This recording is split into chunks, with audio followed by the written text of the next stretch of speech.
Glad. Hello and welcome to another Natter That Matters, here with me, Vivian Joy. And today the Natter That Matters is with the lovely Sasha Flanagan. Hello, Sasha. Hi, how are you? I'm good, thanks. To you? Yeah, brilliant, thanks. So I've invited Sasha along here today to talk about something very critical, and I'll let her explain exactly what it is. She's been beavering away, creating an incredible business that is going to help probably loads of you listening and watching now. So Sasha, do tell everybody what it is that you're doing and why and how it all kind of came about, really. Yeah, okay. So I'm Sasha, and my business is Epic Training Company, and I'm a youth development coach. So I work with young people that are struggling with confidence, motivation, low self-esteem, to get back on track and to help them get out there and move forward with their lives. And really my work is sort of, well, my business, I would say, that is really been inspired by years of work that I've done with young people that have experienced long-term unemployment because of mental health issues, underlying mental health issues.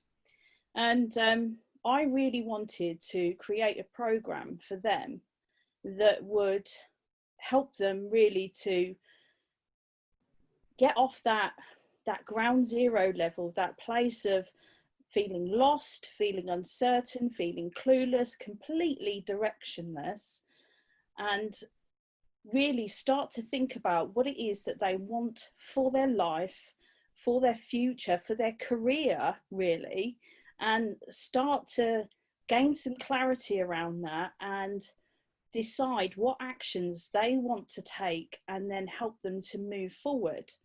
And that really moved me into making this program, which is called My Epic Future.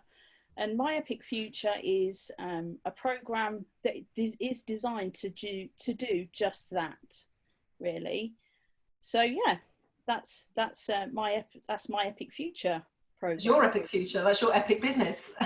Yeah, and it probably is an epic challenge to some parents. Now, obviously, as you know, I'm not a parent myself, but I do have lots of friends and lots of clients that have got children of a variety of ages, and it does feel like a bit of a challenge. You know, when I listen to them, I watch them. What sort of things do you kind of hear? Because I know that you deal with the parents and you help the parents as well as the kind of young people. What kind of things are you helping those parents with and the young people? So a lot of the things that I hear from parents is that they're butting heads with their young person, that they can't motivate them to move out of their bedroom, get off their gaming console, that when they try and talk to them about what plans or future career aspirations they have, they're completely clueless. They just say, well, I don't know, and it really frustrates the hell out of that parent, because they say they keep trying and trying, to get them to even think about what could be possible for them, and they're met with resistance. They're met with that brick wall, really, of I don't want to talk about it, or they're met with anger sometimes, really. And they end up having that relationship between mother and child, or parent and child, is affected because of it, because the parent is trying so hard to help this individual, help their teen, but it seems like their teen doesn't want to be helped. Yeah. And they just become at a loss, really, and it can cause problems in their marriage, in their relationships at home. I've heard that as well. I've had parents come to me and say that that the problems that they're having with their teen at home has caused relationship issues within with their husband or their partner, and caused outstanding rows and things like that. So Yes. I remember my parents rowing when I was young, which clearly must have been caused by me, I would imagine. I was a slightly rebellious teenager, let's be honest. I don't think anybody listening and watching this would be surprised to know that always been quite free-spirited. Of course, that's the problem, isn't it? I think, you know, if you're creating free-spirited kids that, or, you know, young people, then, you know, they are going to have this, you know, these mood swings, or they're going to have their own kind of thoughts, and some frustrations, especially in this climate with what's been going on. Must have been particularly time. So they're in quite a bit of a state by the time they reach out to you. And so, well, how do you help them? What's the kind of the first step? What have you created that they can do with you? So first of all, really, I've created like a small what I would say challenge, if you like, or not really a challenge, but a 7-step process to help that parent connect with their young person on a deeper level, really, to help them open the lines of communication and start to bring down that wall, that barrier that is causing the blockage, really. And really it's about helping the parent to understand the developmental stage that their teen is in. So looking at really the changes that are going on in the brain at that age, helping them to understand, you know, why their lovely little angel has turned into a grumpy, moody, sullen, won't talk to me, won't do anything individual, why they hide out in their bedroom, and helping them to engage them at their ideal state, really, so you get a better sense, really, so you can open those lines of communication easier. And we also look at your well-being, so the parents' well-being as well, and ensuring that they take the time really to fill their cup up, so they can cope so much better. Is that another phrase for not losing their shit? Is that's how yeah. Because it's, do you know what, how many people I've spoken to have tried to have a conversation with their team and they've had a really stressful day at work, and it just ends up in like fireworks. Double stress, double impact, I suppose. And you said that's a 7-step process, so it's obviously sounds like a few steps of it. And is that like a continuous kind of, how does it work? How does the program work? So it's over 7 days, so we do, you know, a module a day. Cool. And there's just a little activity just to sort of underpin the learning as we're going along.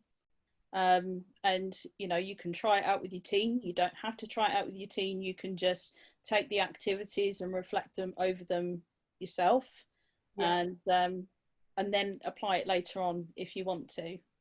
And that will start on the 24th of August. Fab. Okay, good stuff. Yeah. And how much is it? So that training itself is free. Wow, look at you helping the parents of the world. How did you get into this? So you're really passionate about it. I always feel, you know, the passion coming from you for both the parents and the young people. So because of course you've got your own children and you've been a young person and a parent, so I suppose you see it from all angles. But how did you get into this? What's your kind of background? My background is actually working, so I've worked with people the unemployed for nearly 20 years. Gosh, don't look old enough, Sasha. Yeah, I am. I'm 40. Did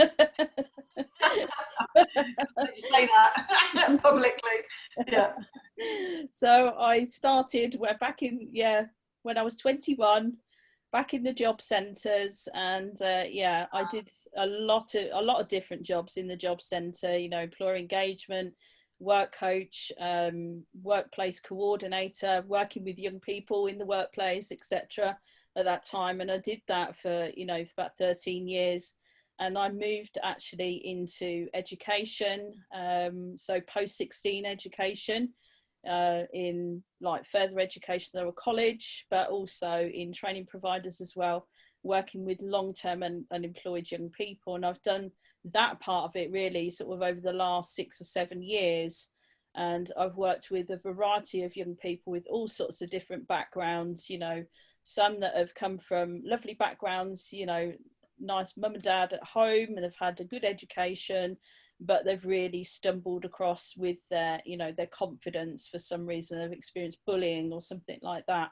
I've also worked with young people that have had, you know, difficulties with learning, you know, some of the neurodiverse young people, those with dyslexia, dyspraxia, dyscalculia, autism. Whilst working with these young people, I just learned that I had to engage them on a different level, really. Just talking to them on a surface level about what do you want to do for a career, you know, didn't always work, because most of them had been, their confidence had been lowered so much that they just really didn't know what they wanted to do. And actually, if I asked them, well, you know, what do you believe your strengths are? Well, I haven't got any. Yeah. You know, can you imagine saying that about yourself? You No. know. But, you know, I was bullied quite badly through school. So actually, if I was to Yeah, me have too. bullied in my life, I would probably, they would probably say that, or maybe keep it from the people around you. I don't think I maybe even Yeah. told anyone. I thought I had to do it all on my own, which of course then creates that kind of barrier, that wall, which possibly Yeah. may have created that with the parent. Who knows? Yeah, I mean, I also, you know, I've got a history myself. You know, it's not just my professional experience, but you know, my personal experience. You know, I, as a teenager, you know, my mum always used to say that, you know, parenting my, because I've got two brothers, two older brothers, she said that they were a dream compared to me. I was a little madam, that she said as soon as you went off to secondary school and you turned into this teen, you know, I was unrecognizable, that I was, you know, and I definitely was, you know, I was hanging out with the wrong kind of people, getting involved with boys much before, you know, I should have been getting involved with boys. I also smoked and drunk a lot, doing things that, you know, really a teen of 12, 13 doesn't really have any business doing, you know. And my parents were at their wits' end with me, because they just really, really didn't know what to do. They were just like, why is she behaving like this? We don't understand what's going on, you know. And it's only sort of, I've worked out over the last few years, really, since doing my hypnotherapy training and mental health training, that I started to recognize patterns going way back, that actually linked to, you know, linked to like a family bereavement that happened around that time. I lost, you know, an aunt that was very, very special to me. And also, I had a parent as well that was going through a divorce and going through problems in their business. And, you know, that affected me on an unconscious level, really. And as a teenager, you know, for most teens, we don't know how to say, I'm struggling, I don't know what to do. Well, they don't know they're struggling, do they? It's just normal life for them, and they're just doing their best. Yeah.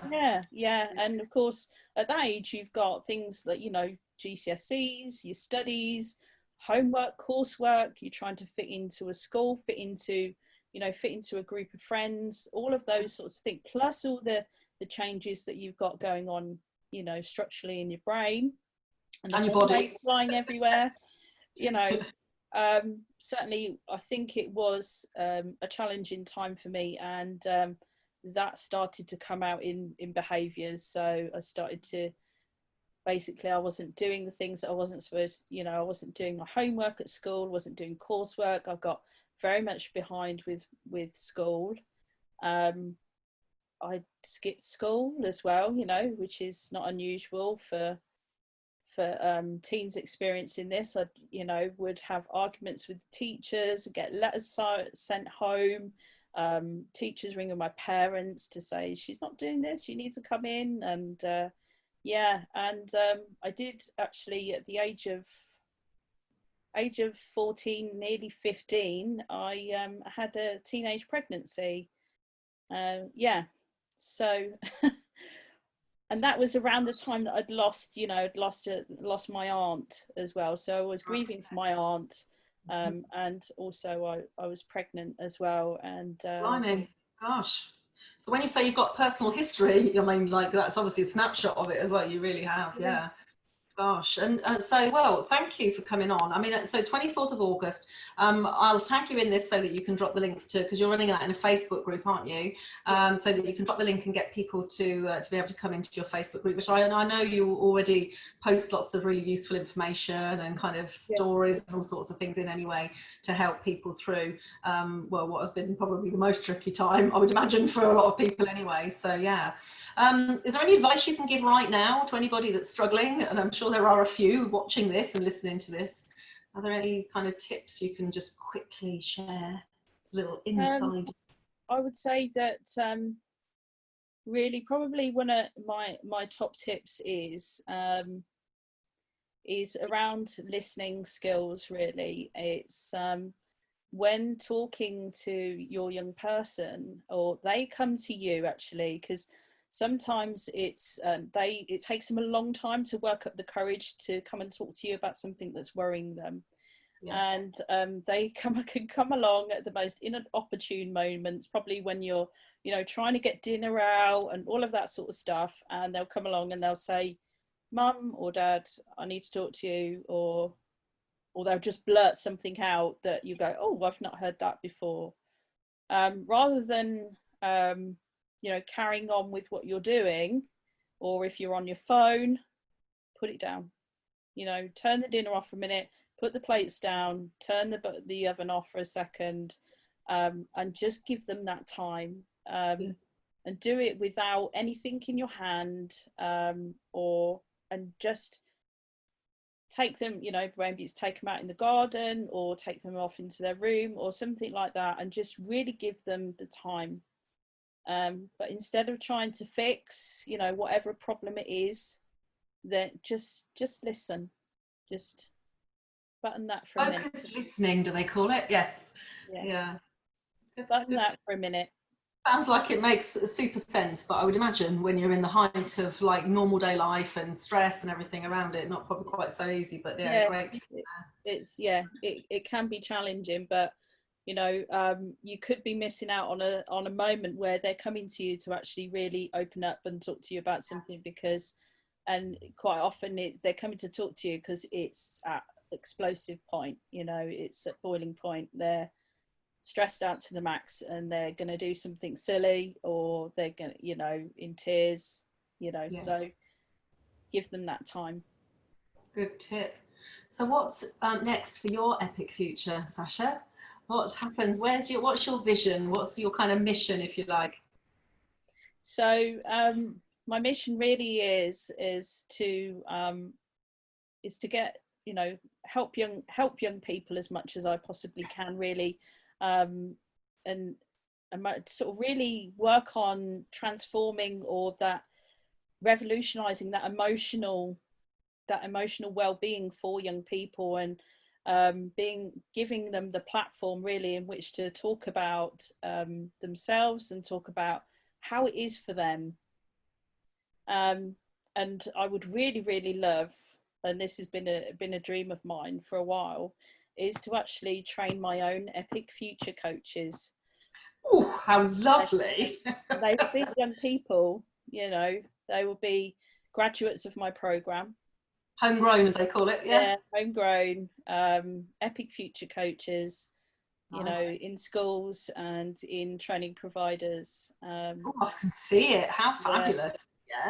Yeah, and I would absolutely love, absolutely love as well to develop my own charity, a charitable arm, which is very much focused around